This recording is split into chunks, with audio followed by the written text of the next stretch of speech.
Fishing has certainly taken me to some special places, but few can match the pristine tropical rainforest streams of North Queensland.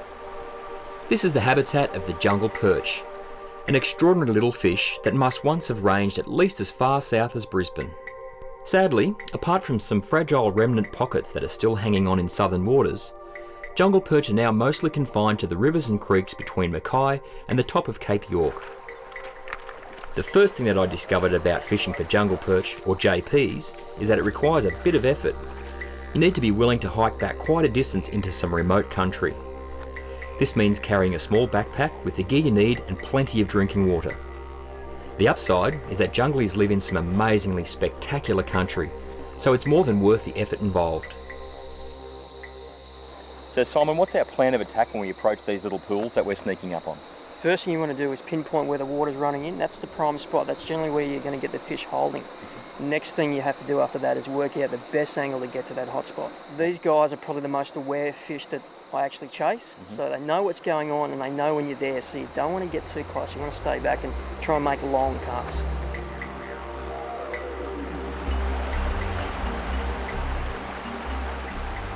When you're getting close, I try and get out of the water, stick to the bank. They can still feel the vibrations through the rocks, so they can see you and they can feel you, so they know what's going on. So once we've approached the pool and we start casting a few lures, how long do you persevere with a particular pool that you're fishing? You basically got 2 shots, 2 casts. And generally, if you don't get them on those, you pretty much leave the spot away. What's the reasoning behind that? It's not worth persevering? Now, these guys are really in tune to what's going on.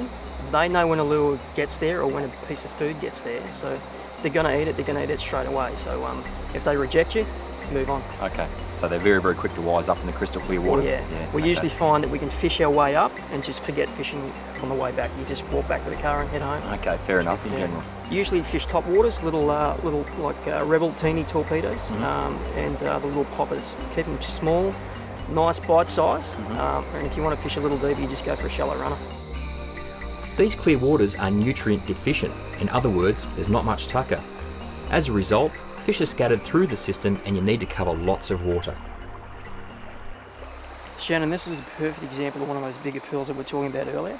You'll always get fish at the top where the water runs in, but you'll also get fish holding back further in the pool, working their beat, patrolling the pool as they track down the food that comes in. So basically what we do is we start at the back, slowly work our way forward in the pool, and usually find the fish. Long, accurate casts to the head of the pool will usually attract some sort of attention if there's anyone home. But don't expect results from every single pool. Keep working at it.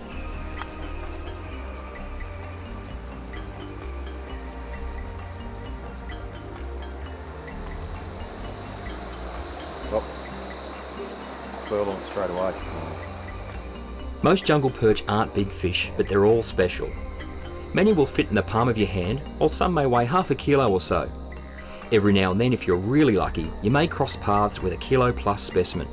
But I think we chase targets like this for reasons far removed from size and numbers.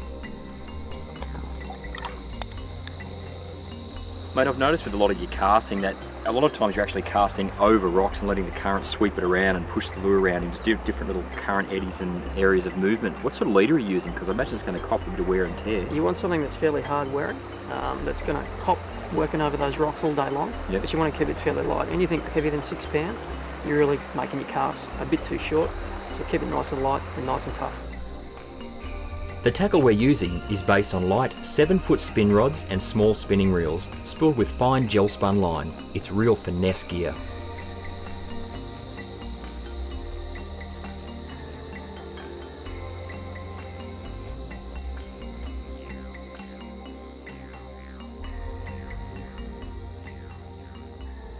Making long, accurate casts like this, often over structure such as boulders, allows you to present your lure to fish that are still totally unaware of your presence. This way, even if one fish spooks or rejects the lure, there's a good chance that another one will nail it. Simon explained to me that this stealthy, long-range approach is more likely to fool slightly larger junglies too. Although the little fellas often dash in first and grab your lure, but they all deserve to be treated carefully, cradled in wet hands, gently unhooked and released back into their home pool. I was really learning a heck of a lot from watching and listening to Simon, and I was more than ready to start putting some of these valuable lessons into practice myself. I knew that if I kept covering water the way Simon had shown me, it was only a matter of time until my wobbling little lure caught the attention of a hungry jungle perch. And when it finally comes together, it's an awesome feeling, especially when it's a chunky, feisty fish like the one I just hooked. I was stoked.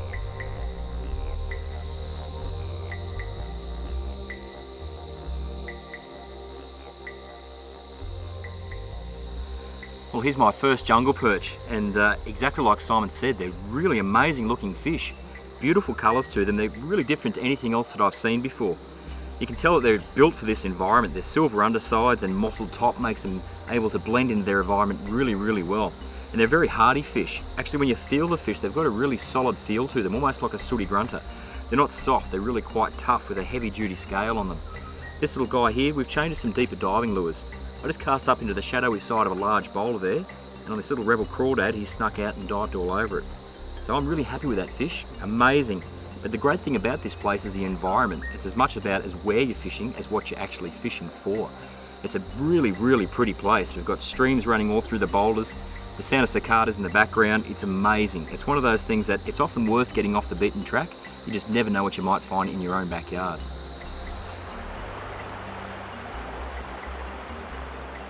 You need at least a moderate level of fitness and a willingness to expend some energy when chasing jungle perch on foot in this sort of country, but the rewards are certainly worth the effort. It was quite noticeable that the further Simon and I hiked upstream from our original access point in this little creek, the better the fishing was, and the less super wary the junglies became. These fish are extremely susceptible to pressure, and the best action usually comes as you move further and further away from civilization. Careful catch and release is really the only option I would ever consider in such a fragile fishery, especially when it lies in a pristine environment like this one.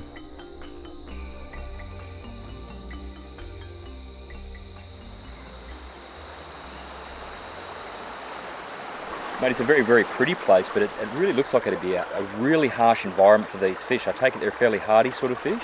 They're probably one of the hardiest fish that there is around. Like you say, they live in really tough environments. You know, we're in the rainforest and the tropics, so these systems get a lot of water, so they've got to do battle against some pretty harsh conditions. Like Australian bass, jungle perch need to move freely between fresh and salt water to breed and complete their life cycle. The adults head back upstream after spawning, leaving the eggs to hatch and the fry to develop in the salt. When they're strong enough to make the journey, these juvenile jungle perch will head back upstream.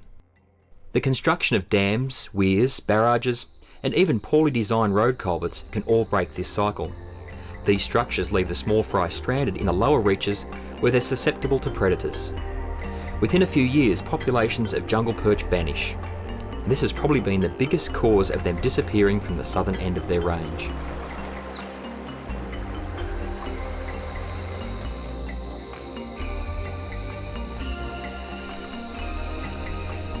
Not a lot of people now get the chance to fish for these wonderful natives. Hopefully, these won't be the last photos that I ever take of a jungle perch or rocky flagtail, as they've certainly won a special place in my heart. In some ways, these little fish remind me of the canaries that miners used to take underground to warn them of dangerous gas levels. They're an indicator of the health of our tropical rivers, and when they vanish, we're looking at an ecosystem under stress. The long walk home that afternoon gave me plenty of time to reflect on the lessons I'd learned from Simon and those jungle perch in a unique part of the world. Simon and I used rebel minnows, rebel poppars and rebel crawdads to catch these feisty little fish. I used a 7-foot Daiwa Heartland XA rod matched to a Daiwa Heartland XA 2500 reel. I found this to be the perfect combo for long casts across these rocky pools. Port Hinchinbrook is a fantastic central location to base yourself if you're fishing the freshwater rainforest rivers or you want to have ready access to the Hinchinbrook Passage and Island. Port Hinchinbrook offers a range of accommodation styles to suit different budgets, including self-contained units that can sleep up to 10 people, making the cost per person very affordable. Some of these units also offer access to the marina with easy boat parking and washdown facilities. To find out more, visit stayporthinchinbrook.com.au or phone the number on the screen.